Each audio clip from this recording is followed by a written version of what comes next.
Now, the first names of US President-elect Joe Biden's cabinet could be known later.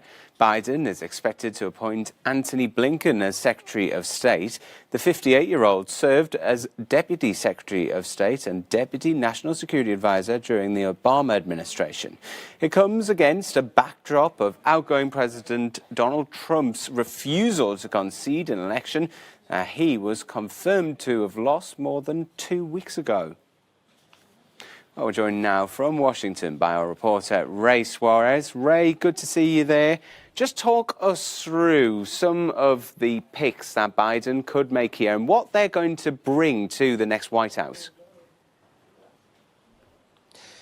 Well, Oliver, Blinken is a significant pick because he's known to be a strong supporter of American multilateralism.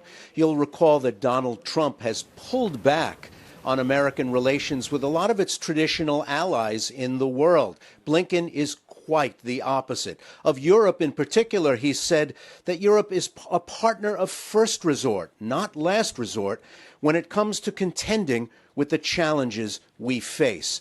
Blinken spent many of his growing up years in Paris, where his stepfather was an official with UNESCO, the UN cultural agency based in France. He understands the world well and has lived widely in it over the last years and is very, very close to Joe Biden. Another important name that's floated to the top of speculation, Jake Sullivan. And at just 43 years old, he would be the youngest national security advisor to an American president in some 60 years, since the Eisenhower administration. He comes out of the Hillary Clinton orbit. When Mrs. Clinton was Secretary of State, he was a senior national security and foreign policy advisor.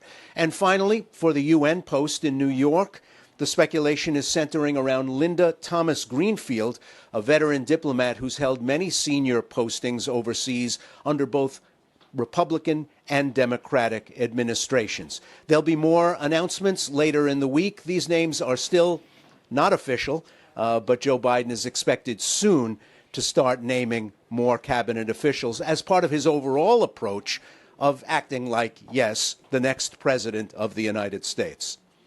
So, Ray, he's already trying to pick out his next cabinet, but all the while, the election still contested by US President Donald Trump. Today, we're going to see 2 states who are going to certify their election results, but there's still big questions about whether Michigan will actually do so. Well, the thing about Michigan is that its Board of Canvassing officials, who usually make a pro forma vote, they'll be meeting in just about a half an hour and publicly making their votes on whether to affirm the vote count from the Michigan tallies. The counties have all reported their tallies to the state capitol.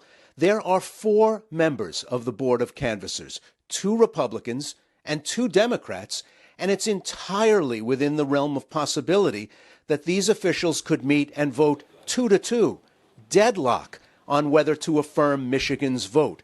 But if Michigan does not seat electors to the Electoral College, its vote totals will simply be taken out of the total when the Electoral College meets in early December, and in effect, disenfranchise the millions of people who headed into the polls to vote for all the candidates back on November 3rd. Oliver?